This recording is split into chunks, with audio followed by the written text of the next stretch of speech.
Also, this year is the 40th anniversary of Japan's #1. Now looking back, during the half century about Asian story. First is Japan Miracle, the story, then Four Little Dragon, yes. Then China story. Yeah. You are so good at picking topic. What's the secret? Yeah. Why I picked them? Part of it is luck, because once is luck, two times maybe luck, but so many years. First of all, I tell you about Japan. You know, before I went to Japan, I had about 1 year when I knew I would likely go there. So at that time, there were not many good social science studies. So I tried to read all different disciplines. I read history, economics, political science, tried to get a broad background. And then I tried to find some particular study where I could go deeper. I'm not a historian. My PhD thesis was on families of Irish American, Italian American, old American families, and emotionally disturbed children. So when I started out in Japan, I first started to study mental health of children. But then one day, one of my Japanese families said, you know, there's a difference between salarymen and other families. And that lit up a light. That's really interesting. It's a sort of openness to the big ideas. The new middle class did not mean they just got rich. It meant that the structure of those families' life when they worked for a big organization was very different from the independent business people. So as a whole structure became a new topic. So on the way to Japan, I visited, my wife and I had never traveled abroad. So we wanted to see the world. So in those days you could get an airplane ticket and stop in every country. And when I went to England, this is 1958, there were still many rubbles on the street from World War II bombing. And Japan was already cleaned up. It was very poor. Even the main streets of Tokyo, to me, were like alleys. But they were working very hard. I knew some of the facts, but I never thought about what's the big picture. I think the big picture is going from a structure where you had clans in Japan to a broader administrative structure. The transition from an organization of clans working together to a broader administrative state that has its own structure and ideology and so forth. And once I could see that broader perspective, a lot of the details fell in place. So that was my first book that ended New Middle Class. And then from 1960 until 75, I did not spend, I went every year, but not do it for a long time. 75 to 76, I went back for a whole year. When I was there, I realized, whoa, Japan is really coming up. And it has the potential for having much bigger impact on the world. And I'll give you an example of one country, and I think it was Peru. I talked to a local guy who he started out as the dealer for Japanese motorbike.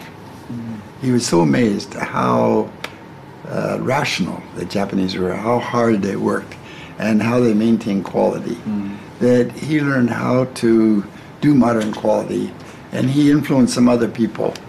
That's when I began writing Japan as #1. So maybe I hadn't thought about it this way. If I say, what's my pattern of picking a big thing? It's I start from, you know, what is interesting, and then I say, oh, here's a big picture, and it's a kind of a new thing. I guess that maybe is my secret, that I keep thinking intellectually, and then I say, what is the big picture, and how does it fit together?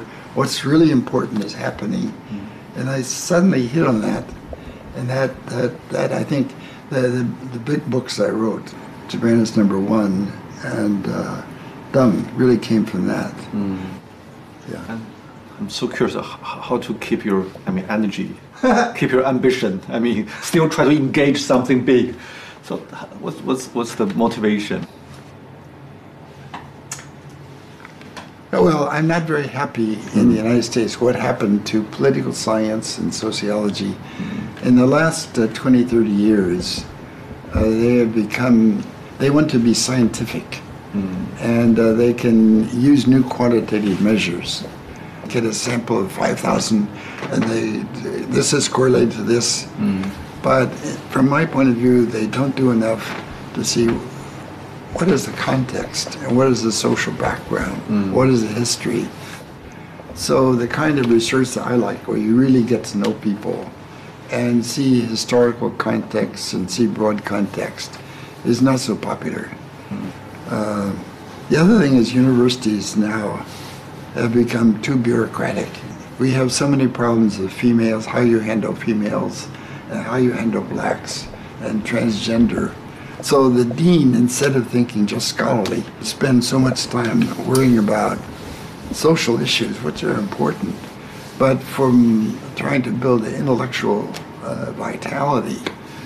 Their mind is so busy with so many different things like this. So, of course, in the whole world, I would say one of the fundamental differences, people become so detailed. They do not see the big picture. There's so many talented people lost their confidence about civilization. Hi, Charlotte. Good to see you. 1.5 years ago, I met Mr. Vogel in Hong Kong. We have an arrangement to meet in Boston, but sorry for your big loss. Sorry.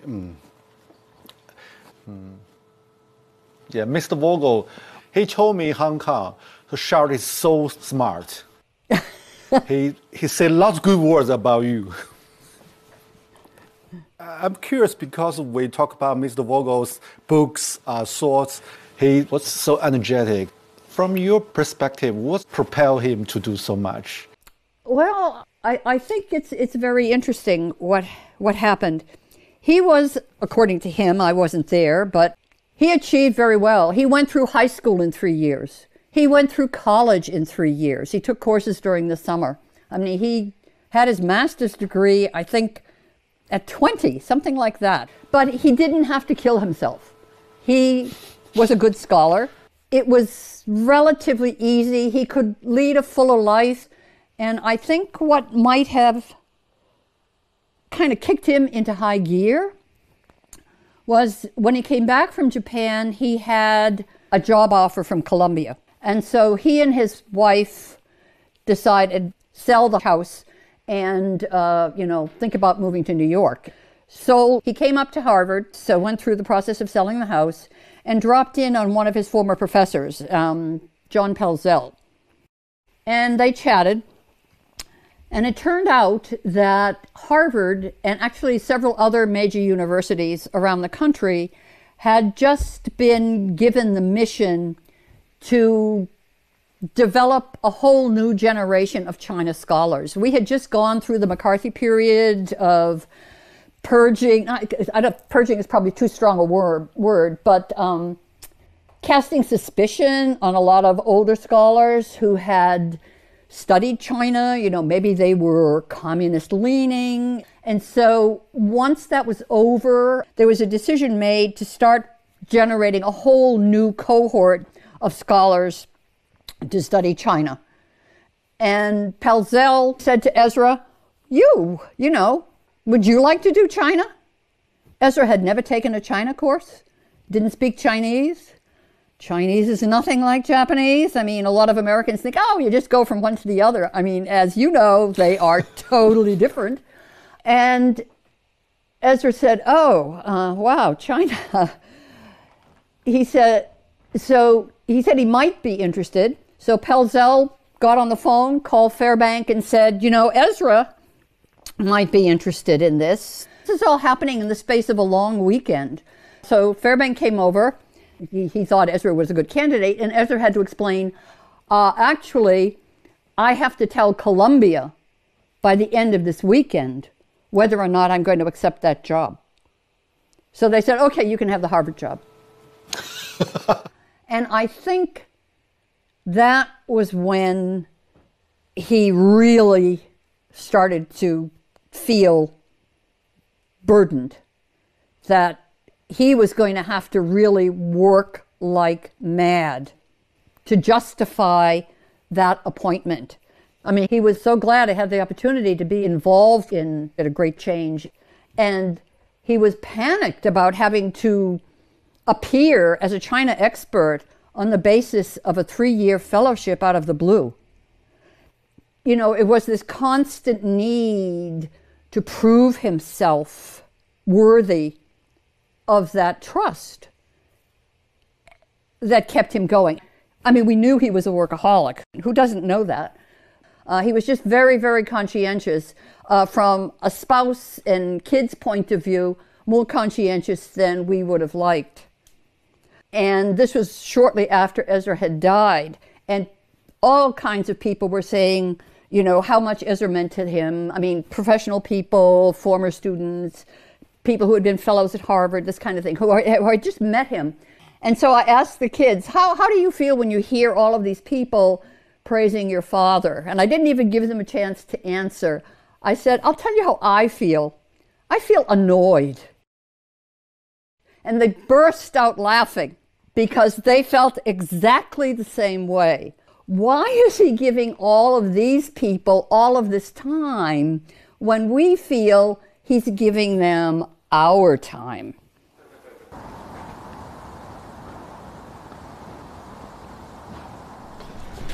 哎，对，当时是在这儿吗？我放没上班，为什么带人喜欢锁门呢？真是不明白。傅高义先生来的时候，办公室应该是在这个吗？哦，这是傅高义住的地方。那我们去网球场那边走走呗。对对对。傅先生讲他住的那个楼的特征，大概就是这一片。这里。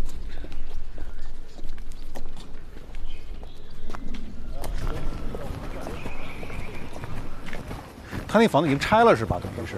看这个楼不太确定是哪一个。看照片。这是有照片是吧？哦，这是，应该是没有拆的。这个有这个照片，基本上等会儿就能判定这个楼绝对没拆。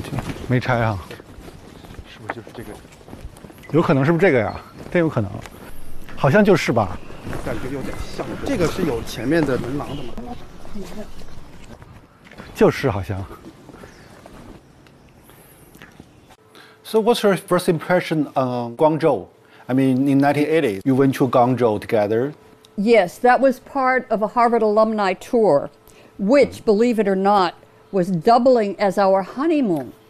We had gotten married only a month earlier, and he thought this would be so exciting. We could spend our honeymoon in China, but it seemed very tense.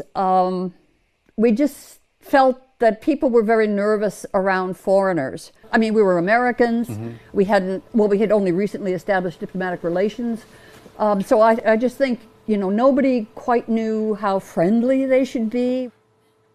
You know, we both love interviewing. We both love hearing what people think about situations. I mean, it broadens your own perspective. But we had different objectives. He was trained as a sociologist. He was interested in the macro level.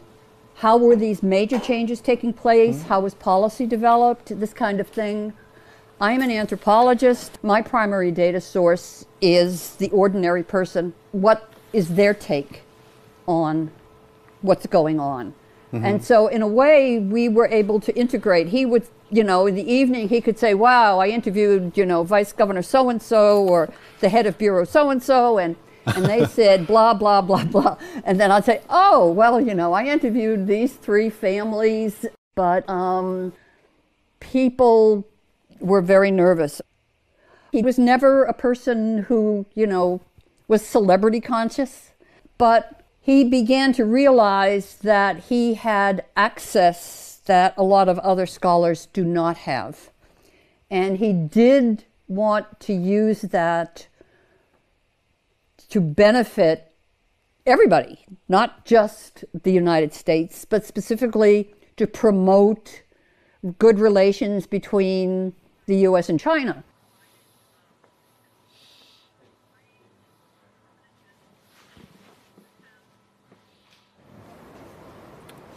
You said before that you study other country because you want to use others' experience to maybe enlighten United States. Yes. During the past 5 decades, you travel deeply into China, Japan. Yes. So what's the major things you want to bring to United States, to Americans? Well, unfortunately, they don't listen enough. You know, if I really want to try to make America, if I really had power and really want to have fundamental, I think the experience of the countries that were late developers, where the country takes a more active role in trying to guide the whole country, would be really good. For example, we have good suburbs that have good schools. In poor neighborhoods, we have very poor schools, very poor teachers. If you had a national Ministry of Education, you would really try to have a national program, and you would have federal money, national money, to help the backward schools. So you would have a much more equal educational system. So if I really had power and really want to use the example of Japan and China, I would say the government should take a much more active role. But I'm afraid America can't do that. I mean, we're not a late developer, and now people have too much pride. But in some ways, I think my vision is bigger. I mean, you know, it's a very important intellectual task for the whole world. The grand vision, you know, like Toynbee in the West had a big grand vision, and maybe some earlier period had a grander vision. But I think now people are not looking forward enough. For example, the bureaucrats I knew in the 1950s, that generation who were thinking how you build a modern Japan were really very broad. And the bureaucrats now are much pettier. You know, they've become too small. I think that, you know, there are historical changes in different time periods. Whether you have a broad vision makes a big difference. For example, you know, humiliation could be used in different ways. It could be used as a stimulus to study and to learn more, to build a modern organization. The Meiji is, as I say, it's a modernization program and an integrated program, and succeeded, but then they had years of disaster. In the 1930s, they had taught patriotism so successfully that the leaders could not control it. And the defeat by the United States was so devastating, and they suffered so much. And then they had to revise, and now they have to accept a new role in the world. I mean, in a way, it's not so glorious. Japan must accept China as number one in Asia, and America is a much greater, bigger country. They can be a modern country, but it's not so exciting. How to adjust to this new world? They don't have a clear vision. I think in China also, China is new powerful, and they have not yet become comfortable with their power. Now when they go to many other countries, some of the instinct is, look, we're the big shot, please listen to us. There are some people like that, and some other people say, now to get along as we expand, we cannot be too proud. That is a good way. But my impression is that they use a lot of slogans, but they haven't tried to be systematic. They did not have an overall systematic plan about learning from the world in every single area. Geography, local customs, the value system, the religion, the family structure, how to persuade, and how to have deep understanding of people, deeper feelings. For example, in the United States, propaganda is not a good way to persuade Americans. In the long run, this will not succeed very well. So they do not have yet the mature vision about how to adapt to the rest of the world as they grow. From America's point of view, I think after World War II, in a way, it was kind of a peak. We were the one great country in the world with modern industry. And now China will surpass America in some places. And we don't have a plan. I think our leaders, they have an instinctive reaction from the Cold War. We won't let another country pass. And a lot of people in Washington just want to criticize China, jump on China. But they don't have a vision of how to work with China now. I mean, from my point of view, human civilization is not just about business interests, economic growth, or new technology breakthrough. It's a broader conception. It's a kind of an intellectual development of trying to think the big picture of what is happening. You mentioned the public intellectual tradition. In 1960s, 70s, and until 80s, public intellectual play a very important role in understanding other countries. Now it become more marginal. There is a deeper problem. I mean, comparing with the older generation, people think not curious about different behavior, mentality of others, civilization. We are very self-centered. From your perspective, how to deal with? I don't know the answer. I wish I knew. I think it has to do with the new connection between communication and so forth. But what will be the basis of healthy relations? It's true. I mean, in the last 20 years, the world became chaotic.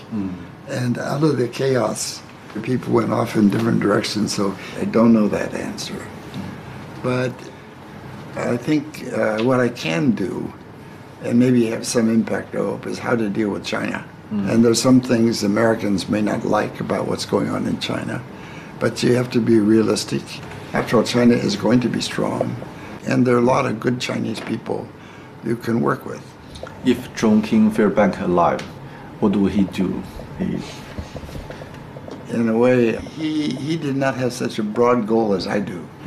He wanted to have better relations with China, but his vision was more in terms of the field of Chinese studies. I would say one of the fundamental differences with Fairbank and me is he was elitist.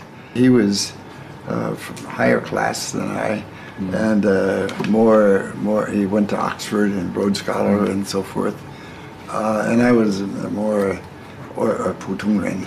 You know, my father was a small Jewish merchant, and I worked in the store. And my father had very good attitude of trying to get along with everybody and to become very familiar and very friendly. It was a town of about 10,000, and the small college, Ohio Wesleyan, which is a Methodist town, maybe partly because it was a religious town. There were many Christians there, although I was Jewish. It gave me a sense that I want to be friends with everyone. And also it was World War II. So we had friends who went to the war. We knew people who died during the war. My generation after the war, we really wanted to have world peace. And in some ways I feel I'm so lucky. I grew up in such a small town in America. I was given the opportunity to experience so many historical changes. And that to me means so much responsibility. Not because I thought that was so important, but because I thought the relations were so bad and I really want to make, I mean, that's the honest way. I really want those people to get along because there's so many good people in both countries. And there ought to be a better way, and I knew a lot of people. I want them to get along. So maybe I'm immodest. Maybe I'm not correct. But I think I have a contribution to make. So, do you think, I mean, there was a golden age between China and the United States, but now we have so many different complexes between each other. So, I mean, the transition, how the transition happened is... You know, of course, you know, every country like China and the United States is big and we have many different people. You know, the extreme right is, the extreme leftists. They don't have the confidence and the vision to really develop a understanding of each other. So how have to find a new path. You know, I'm afraid it could be so hard in the near future. But, well, it's also, you know, I think of the missionaries. I'll give you one example. I knew in Guangdong a guy named Yang Mai.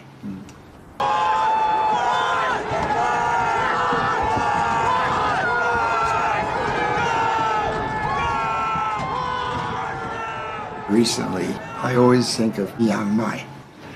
This is a guy who went to Yenjing University in the graduate of the late 1940s. He was studying Western economics, a free market economics. In 1949, he knew, oh boy, I will never get ahead. I will fail. So he became an engineer. So from 1949 until the early 1980s, he had no 作用, 没有发挥作用. But in Guangdong at the time of the late 80s, because he knew how markets operated. Suddenly he's useful now. Exactly. So suddenly, you know, he would go to a county and the guy in the county say, you know, how do we get enterprise here? So he played a very useful, constructive role. And he was my friend. He was my good friend in Guangdong. And I learned a lot from him.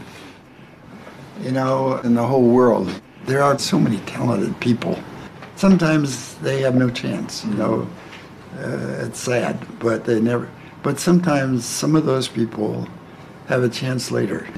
So when I hear people say engagement didn't work, I say it's crazy. Yeah, history is not ended today. Some of those people who had very good understanding, now they must be very careful. But maybe 10 years later, they could play a very constructive role in development around the world. And now it would need to be organized and to give them more opportunity, more freedom to develop bigger ideas. So I won't give up.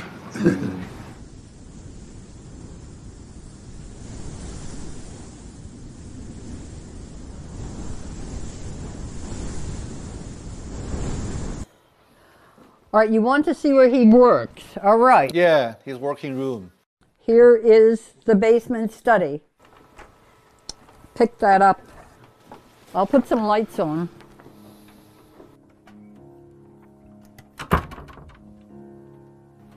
Okay, so this is the place. This is where he worked. This is only part of it. Tons of books are in another part of the basement. And as you can see, it leaves a lot to be desired. Here's his machine. Through the lights. Good God.